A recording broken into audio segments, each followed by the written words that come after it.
Hi, welcome to the first video on my channel. I'm very excited and very nervous. But for my first video, I wanted to read some of this book, which is North Child by Edith Pattou. I think that's how you say that. I read this for the first time many years ago, probably 10 years ago, and it's been one of my favourites ever since then. So I've reread it many times. So I'm going to read a few chapters for you now. This book's kind of interesting because it doesn't have numbered chapters. They're just names of the names of the POV of who each chapter's about. So I'm not going to read a set number of chapters in a video. It's just going to be I'll read for a while and then I'll stop at a good place and then we'll carry on in the next video from where we left off. So please forgive my pronunciations. I just wanted to disclaimer that I will definitely say something's wrong, but please feel free to correct me if you know the right way to say any of these words or names. But yeah, I'm just gonna start now. So I'm gonna move this thing that's next to me because I keep hitting it with my arm and it's making noise. So give me 1 second.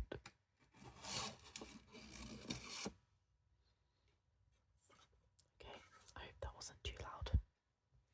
If it was, I'll edit it out. Okay, so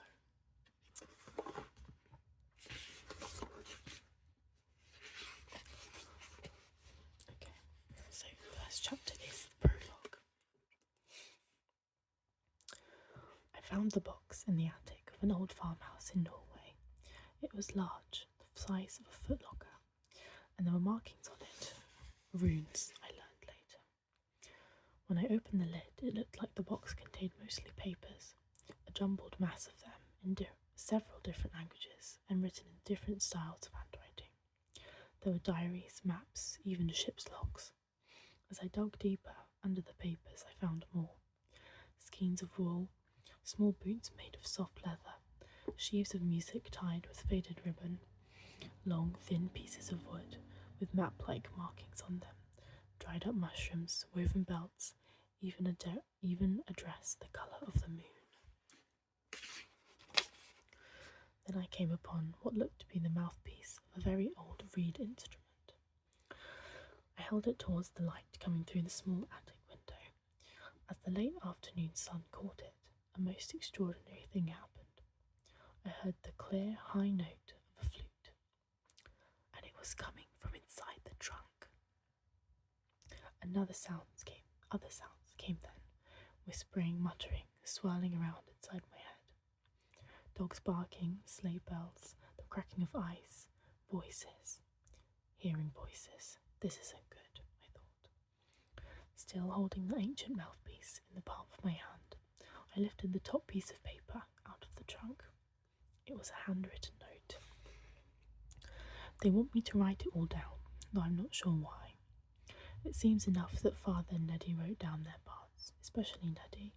He was always the storyteller in the family. I am not a storyteller, not really. It takes more practice than I've got, or rather, than I used to have. It takes more patience than I've got, or rather, than I used to have. I guess I did learn a little bit about patience in the course of my journey. But even so, I'd much rather set down the story in cloth. Well, actually, I have. It hangs on the north wall in the great room, and the whole story is there. But words are easier to understand for most people, so I will try. It isn't easy for me to walk the path back to the beginning of the story, even to know where the true beginning is. And telling a story, I suppose, is like winding a skein of spun yarn. You sometimes lose track of the beginning. All I intended to do when I began the journey was to set things right. They say losing someone you love is like losing a part of your own body, an eye or a leg. But it is far worse, especially when it is your fault. But already I'm getting ahead of myself. It all began with a pair of soft boots. Book 1. East. Once upon a time, there was a poor farmer with many children.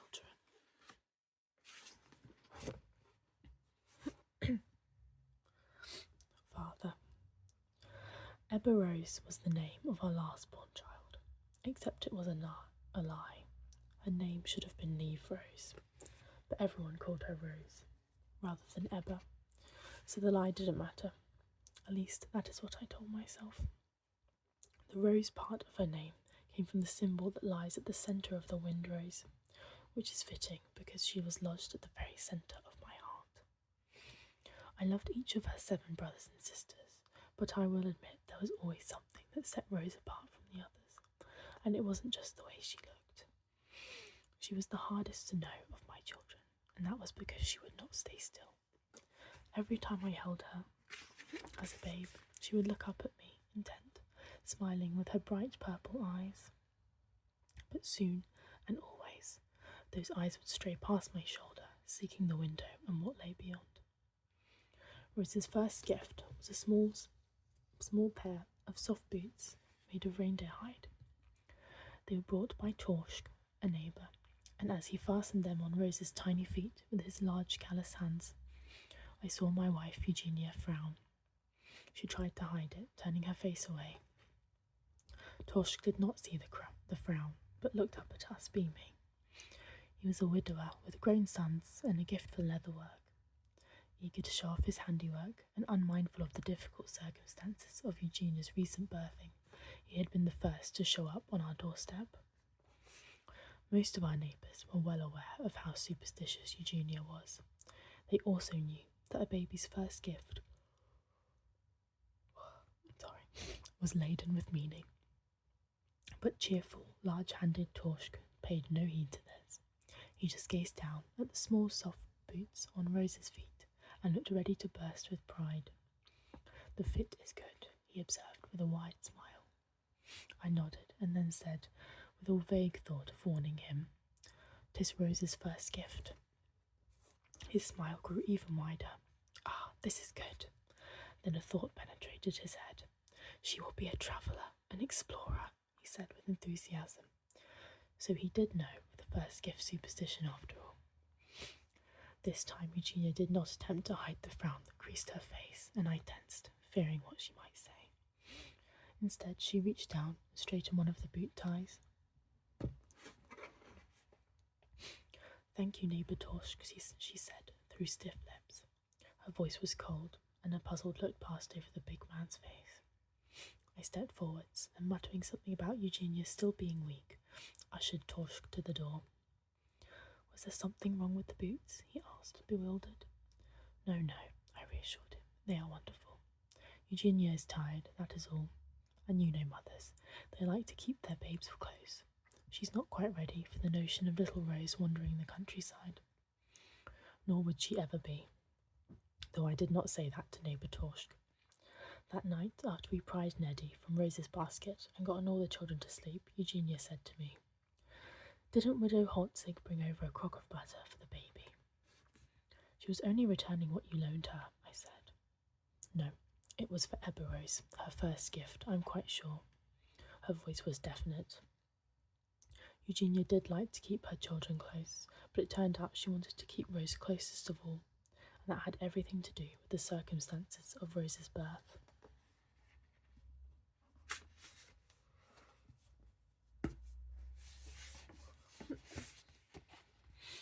Neddy. Our family wasn't always poor. My grandfather, Esbjorn Lavrans, had a well-respected map-making business, and my father's father was a prosperous farmer. But father had a falling out with his family when he went to Bergen to be an apprentice to the map-maker Esbjorn. My mother, Eugenia, was Esbjorn's daughter, which is how father met her. Father and mother had 8 children. Rose was the last born, and I was second to last, 4 years old when they brought Rose home from Ascoy Forest. Some would say 4 is too young to remember, but I definitely have memories, lots of them. I remember her smell, like warm milk and soft green moss. I remember the noises she'd make, gurgling like the creek we later took to calling Rosie's Creek, because she fell into it so often.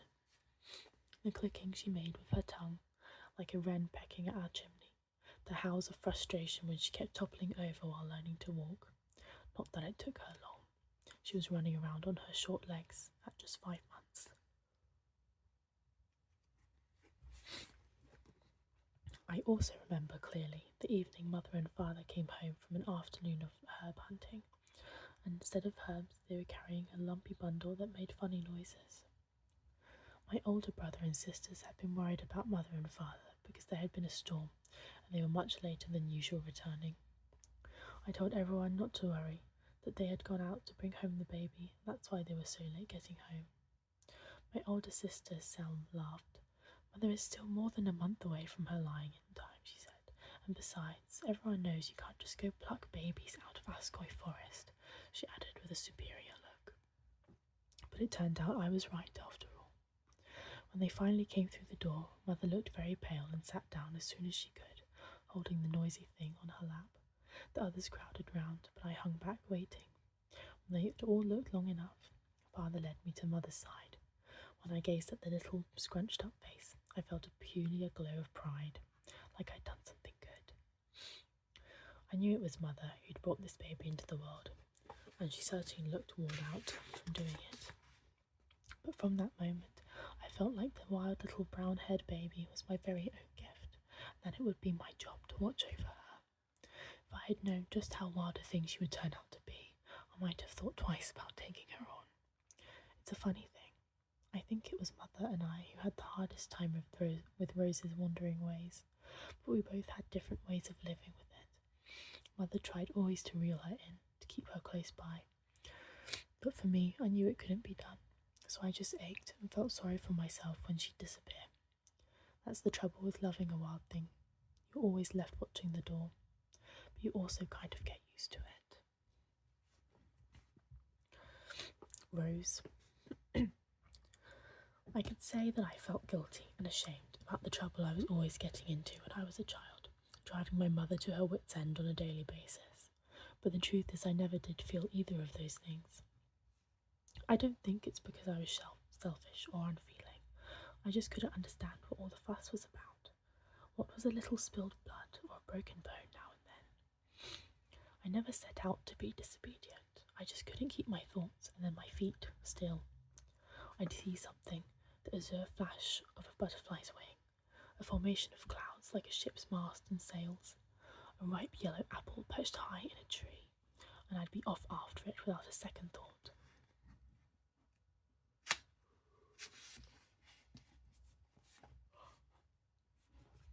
Exploring ran in my blood. My father, Esbjorn, was a map maker as well as an explorer, and my great-great-grandfather was one of the first Nordens to travel to Constantinople.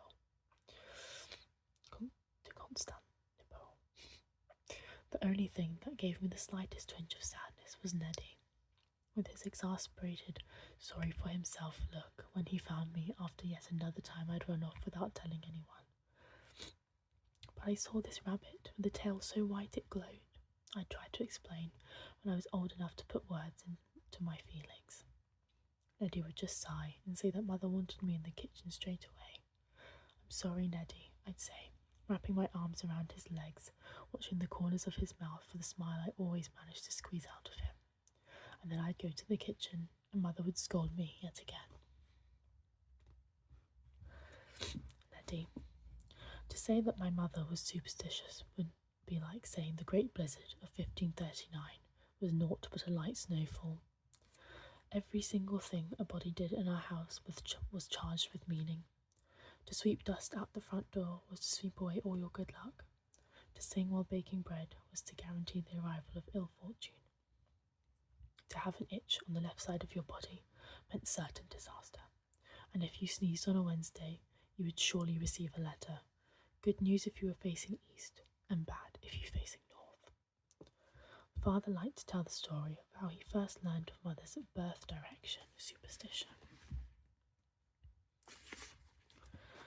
When Father and Mother announced their engagement to her family, the first words to come out of his future mother-in-law's mouth were, "But Aunt, we don't even know what your birth direction is." Father said that he gaped at her, totally bewildered. "Yes, Aunt, we must know right away, before you and Eugenia make any more plans." "Oh, I'm quite certain he's a south or a southeast," Mother said reassuringly. "But we must know for sure," said her mother. Father said he started to laugh then, thinking they were having some elaborate joke without him. But they weren't. And Father would have us all doubled over with laughter as he described the pilgrimage to my grandparents' farm to interrogate them regarding the direction of my father's mother was facing when she gave birth to him. It turned out that the direction his mother was facing when Father was born was southeast, which was a good thing, according to Mother. What wasn't such a good thing is that this turned out to be the last time Father saw his family. There had already been ill feeling between them that Father had hoped to heal during the visit. But if anything, the strange line of questioning from the city folk Father was marrying into seemed to make matters worse, and they parted with bad blood. Father, my Eugenia's fervent belief in birth direction superstition was unusual to say the least. I had never come across anything like it during the course of my life, but it had apparently been handed down through many generations of Eugenia's family. They believed that birth direction was of overwhelming importance, not the alignment of the stars, nor the position of the moon, nor the movement of the tides, nor even the traits handed down from parent to child. My theory was that this strange notion sprang from their preoccupation with map making. And every child born in our family, Eugenia explained to me, is given a name that begins with the first letter of their birth direction. So a north-facing baby might be called Nathaniel, a southwest-facing child, Sarah Wilhelmina, and so on. I myself was an east-facing baby. "And what are the attributes of an east-facing baby?" I asked. "Well, among other things, that I am tidy, a sound sleeper, and somewhat superstitious." "Somewhat," I countered with a grin. It turned out that Eugenia went a little further with the birth direction superstition than any of her forebears. On the night after we were wed, she announced to me that she wanted to have 7 children. "7 is a good number," I replied. "But why 7? Is that a particularly lucky number?" I said with a teasing smile. "No, it is that I want 1 child for each point of the compass," she replied. Puzzled, I said, "But that would be 4, or 8 perhaps." "I have left out north, of course." "Why not north?" I asked. "Surely you know about pure northern children," she responded in surprise. "No," I said, refraining from reminding her that no one outside her family would even be engaged in such a conversation. "Oh, they are terrible, wandering and wild and very ill-behaved. Northern people in general are that way. My own sister, surely I've told you this, married a Northborn, against the advice of her mother, needless to say, and he took off on a sailing ship when she was pregnant with their 3rd child and has not been heard of since. I refuse to have a child I cannot keep my eye on." I felt a sliver of worry at these words. "I hope you are not going to be an overprotective mother, Eugenia." "Oh no, Aunt," she reassured me. "It's just that Norths are particularly wild, always into trouble, and that is not the only reason I will not have a North bairn. There is another of much more importance." "And what is that?" "Some years ago, I went with my sister to a Skegness soak. Though Skegness soaks were scarce in our region, I was not surprised that someone as superstitious as Eugenia had managed to find one. She was very gifted, this Skegness Stoke. Why, she predicted to the day when Tessa would have her first bairn, and she told my sister that she would lose her husband to the sea." Eugenia trailed off and fell silent. I studied her face. "The Skegness Soak said something about you having a North bairn?" She nodded, then said in a low voice, "She She said that if I were to have a Northborn, that child would grow up to die a cold, horrible death, suffocating under ice and snow. She shuddered, and instinctively I drew her close to me, because avalanches were not uncommon during the winter in our country, especially on the 7 mountains that surrounded Bergen. I could see that Eugenia took this ominous prediction quite seriously. I myself considered such prophecy and superstition to be nonsense, and perhaps if I had tried to reason with Eugenia, taken a stronger stand against her many superstitions right from the beginning, I might have averted much of the ill fortune that later befell us. But I did not. I saw her ideas as harmlessly eccentric, even charming at the outset, and I indulged her. I, too, wanted a large family, and 7 seemed as good a number as any. But even Eugenia's own mother thought that methodically planning the birth directions of each of her children was ill-advised. Before she died, she had cautioned Eugenia against it. "'Tis meddling in the affairs of God and fate, and only disaster can come of it," she had said. Eugenia herself had been born due east. Her mother went into labour unexpectedly on a boat that was travelling down the Roma River, which was notoriously twisty. Fortunately, Eugenia's mother had a Liederstein and a needle with her. She carried both with her at all times during her pregnancy, and the owner of the boat brought a pail of water. While his wife laboured, Espion magnetised the needle and floated it in the water, so that it turned out they were able to calculate the birch direction without much difficulty. "To think I might have been a north, had the boat taken a sudden turn," Eugenia would mutter darkly. Eugenia began our family with northeast, Niels Erland. Her reasoning was that she would tackle the most difficult direction first, when she was youngest and most vigorous, then the next most difficult, Neddy Wilfred, at the end, when she was at her wisest and most experienced as a parent. It all went just as Eugenia had planned, from northeast to northwest. Niels Erland, who liked to roam but had a frugal, organised side. Elise, the quiet, perfect east, practical and obedient. Selm Eva, who was comfortable and kind. Sarah, a strong-willed, passionate girl. Sonia Wend, who was good with animals and a little bit prescient, far-seeing. Willem, capable and decisive, who also had an easy hand with the farm animals. And Neddy Wilfred, the only one with dark hair, though his eyes were as blue as his brothers and sisters. Neddy had been Eugenia's easiest birth yet, and he was a dear, quiet babe, smiling far more than he cried, which was seldom. 7 children in 7 years. With a sigh of relief, Eugenia put away her supply of herb feverfew, which eased morning sickness and the pains of childbirth, as well as her voluminous childbearing shift, which had seen her through the 7 pregnancies. But then Elise, who at 8 was our second eldest child, died suddenly. Elise had never been a strong child, but Eugenia had had a special fondness for her, partly because she was an Eastbourne like herself. There is no pain deeper than that of a parent losing a child, but there were still 6 children who needed our care, and slowly time healed the sharpest of our grief. Yet even as it did, the empty space at the east point of the compass began to gnaw at Eugenia.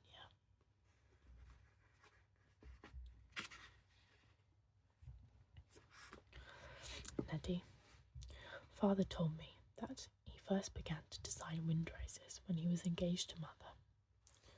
As part of his apprenticeship, my grandfather gave him piles of maps to study, and he quickly noticed a symbol on almost every chart, usually in the bottom left corner. Father told me that the symbol was called a windrose because it bore a resemblance to a flower with 32 petals, and it had long been used by map makers to indicate the direction of the winds. Some were simple and some elaborate, but all used a spear point fleur-de-lis as the northern point of the rose. He also said that map makers would paint their windroses in brilliant colours, not just because they were prettier that way, but also because they were easier to read in the dim lamplight of a ship's deck at twilight. I loved learning about the history of map making. I dreamed that when I grew up, I would go to one of the big cities and study with distinguished scholars on a wide range of subjects, including maps and exploration, or else I'd be a poet. I wrote one of my first poems about a wind rose. The spear points north, south, west, and east, wind always shifting, a wandering beast, a beacon to sailors on the high seas, journeying afar on the wind's soft breeze. The best that could be said of it was that it was short. Okay, I'm going to stop there.